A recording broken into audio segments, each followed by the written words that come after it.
사랑하는 사람을 잃는다는 건 세상의 모든 규칙이 무너지는 경험이죠. 어제까지 당연했던 것들이 한순간에 의미를 잃고 정말 거대한 질문들만 남게 되고요. 오늘 저희가 함께 파헤쳐 볼 자료는요. 바로 그 무너진 자리에서 다시 길을 찾으려는 한편의 지도와 같습니다. 윌리엄 에드가의 죽음, 교만하지 말라는 제목의 설교문인데요. 사실 이런 주제는 좀 피하고 싶을 때가 많지만 이 텍스트는 그 어려운 질문들을 피하지 않고 정면으로 파고듭니다. 네, 맞습니다. 이 자료가 이제 특별한 건 실제 추도식에서 전해진 메시지라는 점이에요. 그래서 아주 이론적이거나 추상적이지 않고 깊은 슬픔에 빠진 사람들의 마음을 직접 어루만지려는 따뜻함이 느껴지죠. 설교는 사랑하는 이를 잃은 사람들이 던질 수밖에 없는 5가지 근본적인 질문을 순서대로 다루면서 그 슬픔의 한가운데를 통과해 나갈 수 있는 길을 제시하고 있거든요. 네네. 오늘 우리는 그 5개의 질문을 따라가 보려고 합니다. 좋습니다. 고통스러운 상실의 경험을 어떻게 해석하고 또 그 안에서 어떤 의미와 희망을 찾아내려 하는지 그 여정을 함께 따라가 보죠. 아마 가장 먼저 터져나오는 질문부터 시작하겠죠. 네, 바로 그 질문입니다. 왜? 이 한 단어죠. 왜 이런 일이 일어나야만 했는가? 이건 뭐 논리적인 질문이라기보다 거의 비명에 가까운 외침 같아요. 그렇죠. 설교문은 이 질문이 결코 믿음이 없거나 부적절한 게 아니라고 시작부터 딱 못을 박더군요. 아주 중요한 지점입니다. 텍스트는 시편 저자나 하박국 선지자처럼 성경 속 위대한 인물들도 똑같이 왜라고 절규했다는 사실을 상기시켜요. 아, 이건 인간의 당연한 반응이라는 거죠. 그리고 죽음을 여기에 있어서는 안 될 것, 즉 일종의 침입자나 악으로 규정하면서 그 고통의 실체를 회피하지 않습니다. 그런데 해답을 제시하는 방식이 좀 의외였어요. 보통은 어떤 이유를 설명하려고 애쓸 텐데 이 설교는 욥기 23장 10절 그가 내가 가는 길을 아시나니 라는 구절을 인용하더라고요. 그렇죠. 왜에 대한 인과관계 설명을 포기하는 겁니다. 대신에 누가 알고 있는지에 초점을 맞추죠. 내가 모든 퍼즐 조각을 가지고 있지 않아도 전체 그림을 보고 계신 분이 있다는 믿음으로 위로를 찾으라는 그런 제안입니다. 하지만 솔직히 그건 좀 무책임하게 들릴 수도 있을 것 같아요. 고통받는 사람에게 이유는 알려줄 수 없지만 아무튼 내가 다 알고 있으니 그냥 믿어 라고 말하는 것처럼 들릴 수 있잖아요. 설교문은 이런 반발에 대해 어떻게 대처하나요? 아주 날카로운 지적이신데요. 설교문도 그 부분을 정확히 짚고 넘어갑니다. 신이 그녀를 합창단원으로 필요로 했다. 같은 그런 상투적인 미로나 오히려 축복이었다처럼 고통의 현실을 미화하는 말을 희망 없는 시도라고 강하게 비판해요. 네. 그런 말들은 죽음이라는 악의 실체를 부정하는 거짓말이라는 거죠. 그럼 대안은 뭔가요? 바로 C.S. 루이스의 말을 빌려서 신을 안전하지는 않지만 선한 분으로 묘사하는 겁니다. 이 말이 아주 중요합니다. 안전하지는 않지만 선하다. 좀 더 설명해 주시겠어요? 익숙하지 않은 분들도 계실 것 같아요. 네, 이 말은 C.S. 루이스의 소설 나니아 연대기에서 사자 아슬란을 묘사한 데서 나왔죠. 아, 맞아요. 아이들이 그럼 아슬란은 안전한가요? 라고 물으니까 비보 아저씨가 이렇게 답해요. 안전하다고. 전혀 안전하지 않지. 하지만 그는 선하단다. 여기서 안전하다는 건 우리가 통제할 수 있고 예측 가능하고 우리 뜻대로 움직여준다는 의미예요. 하지만 신은 그런 존재가 아니라는 거죠. 때로는 두렵고 이해할 수 없고 우리의 계획을 완전히 무너뜨리기도 하지만 그 모든 것을 넘어서는 근본적인 선함을 가지고 있다는 신뢰. 아하. 그것이 이 설교가 제시하는 첫 번째 답변의 핵심입니다. 이유를 아는 게 아니라 그분의 성품을 신뢰하는 거죠. 이유를 다 알 수 없더라도 그분의 선하심을 믿으라는 게 첫 번째 답이었는데 여기서 바로 다음 질문이 나올 수밖에 없죠. 그렇게 선하신 분이 대체 그 끔찍한 순간엔 어디에 계셨냐는 원망이요. 두 번째 질문이 바로 그거죠. 신은 어디에 있었는가? 네, 정확합니다. 이 질문 역시 나사로의 죽음 앞에서 마리아와 마르다가 예수에게 던졌던 질문과 똑같죠. 주께서 여기 계셨더라면 제 오라버니가 죽지 않았을 겁니다. 그렇죠. 이 원망 섞인 질문에 대해 텍스트는 2가지 층위의 답변을 제시합니다. 첫 번째는 예수님의 선언이에요. 나는 부활이요 생명이다 라는 그 선언 말씀이시죠. 맞습니다. 요한복음 11장 25절의 말씀인데 이건 단순히 죽어도 다시 살려줄게 라는 약속을 넘어서는 의미가 있어요.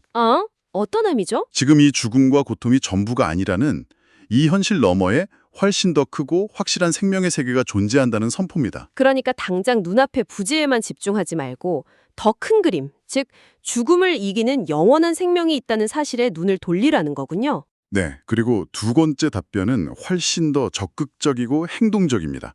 바로 예수님의 행동 자체죠. 그분은 나사로의 무덤 앞에서 단순히 좋은 말씀을 하신 게 아니에요. 함께 눈물을 흘리셨고 죽음이라는 현실 앞에서 분노하셨습니다. 그리고 가장 중요한 건 무덤을 향해 나사로야 나오너라 하고 외쳐서 그를 살려내셨다는 거죠. 아, 단순히 공감하는 것을 넘어 문제에 직접 개입하고 해결하셨다는 거군요. 바로 그겁니다. 설교문은 여기서 한 걸음 더 나아가요. 나사로를 살린 그 능력의 근원이 무엇이었을까? 뭘까요? 그건 바로 일주일 뒤에 예수님 자신이 겪을 십자가의 고난과 죽음 그리고 부활에서 비롯된다고 설명합니다. 즉, 신은 고통의 현장에 없었던 게 아니라 죽음이라는 가장 근본적인 문제를 뿌리 뽑기 위한 해결책을 가지고 그 자리에 함께 계셨다는 해석입니다. 그렇군요. 단순히 위로자가 아니라 해결사로 그 자리에 계셨다는 말이네요. 이제 세 번째 질문으로 넘어가 보죠. 이 끔찍한 일에서 대체 어떤 선한 것이 나올 수 있는가? 로마서의 모든 것이 합력하여 선을 이룬다는 구절에서 나온 질문인데 사실 상실을 겪은 사람에겐 가장 잔인하게 들릴 수 있는 질문 같아요. 그래서 설교문도 이 부분을 아주 조심스럽게 다룹니다. 먼저 매우 중요한 구분을 하죠. 모든 것이 선하다는 뜻이 절대 아니라는 겁니다.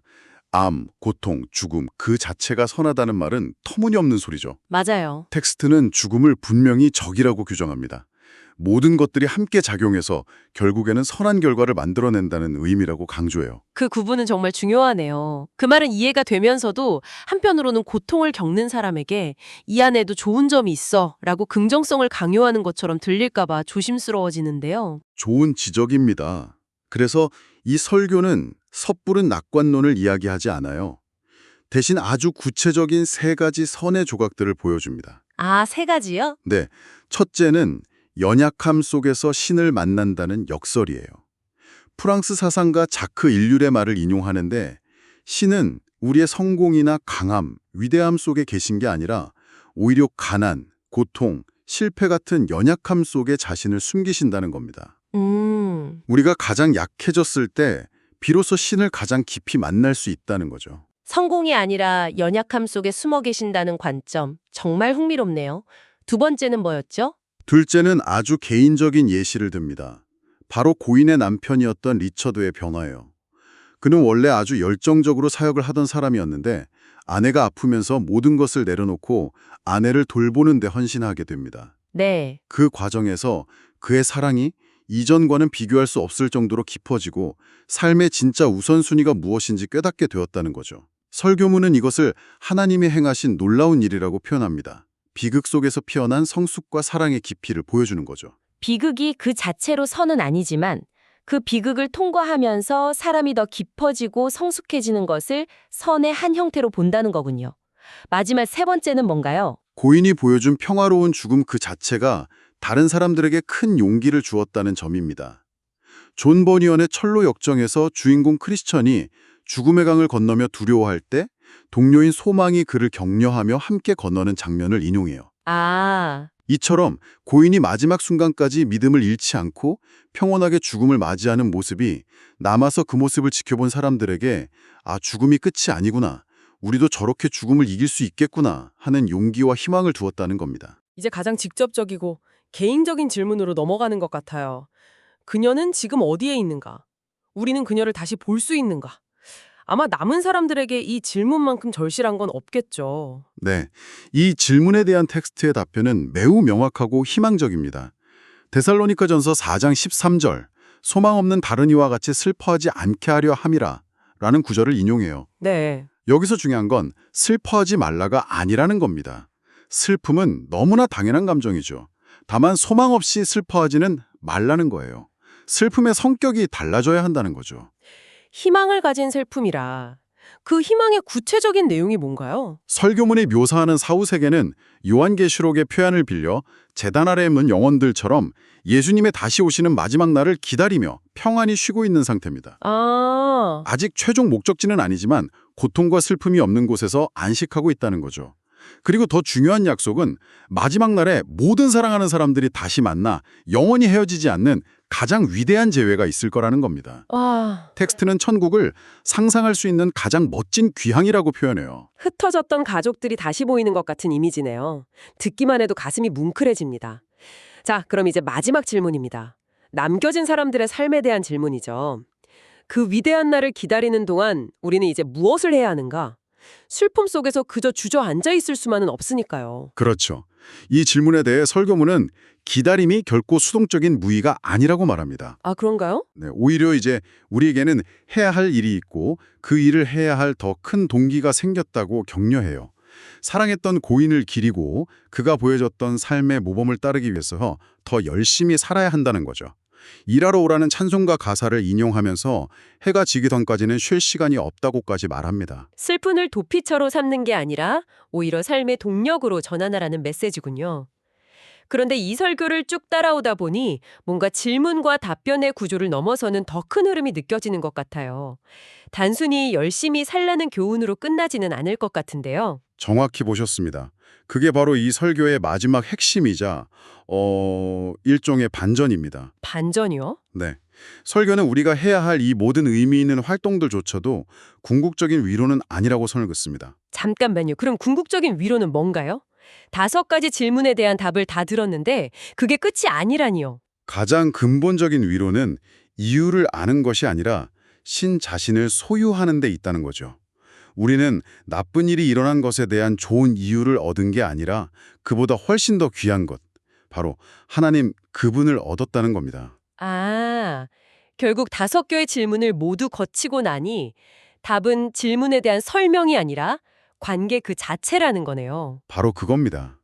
왜? 라는 질문에 대한 답을 찾는 여정의 끝이 사실은 누구와 함께 있는지를 깨닫는 것이라는 점이 이 설교의 가장 큰 반전 같습니다. 맞아요. 고린도 후서 1장에 나오는 것처럼 우리의 그 모든 비참한 상황에 직접 들어오셔서 함께 아파하심으로써 자신을 우리에게 알려주신 모든 위로의 하나님을 찬양하며 설교는 끝을 맺습니다. 모든 질문의 종착점은 결국 설명이 아니라 인격적인 만남과 관계의 회복이라는 거죠. 오늘 우리는 윌리엄 에드가의 설교문을 통해 죽음이라는 거대한 벽 앞에서 던지는 5개의 질문을 따라가 봤습니다. 처음에는 고통의 이유를 찾는 여정인 줄 알았는데 길의 끝에서 만난 것은 명쾌한 설명서가 아니라 그저 곁에서 함께 울어주고 손잡아주는 존재 그 자체였습니다. 네. 이해할 수 없는 고통 속에서도 신의 선하심과 궁극적인 희망을 신뢰하는 길을 아주 깊이 있게 제시하고 있었네요. 네, 이 설교문은 처음부터 끝까지 죽음을 적이자 침입자, 원래 세상에 있어서는 안 될 부자연스러운 것으로 규정합니다. 이것이 청취자 여러분 각자의 신념과 관계없이 한 가지 생각해 볼 만한 질문을 던져주는 것 같아요. 우리가 사랑하는 사람의 죽음 앞에서 본능적으로 무언가 잘못되었다거나 이건 아니라고 느낀다면 그 감정 자체는 우리의 삶과 정의, 그리고 마땅히 존재해야 할 세상의 모습에 대해 우리가 무엇을 가장 깊이 갈망하고 있는지를 보여주는 것이 아닐까요? 이 질문을 마음에 품고 오늘 이야기를 마무리하겠습니다.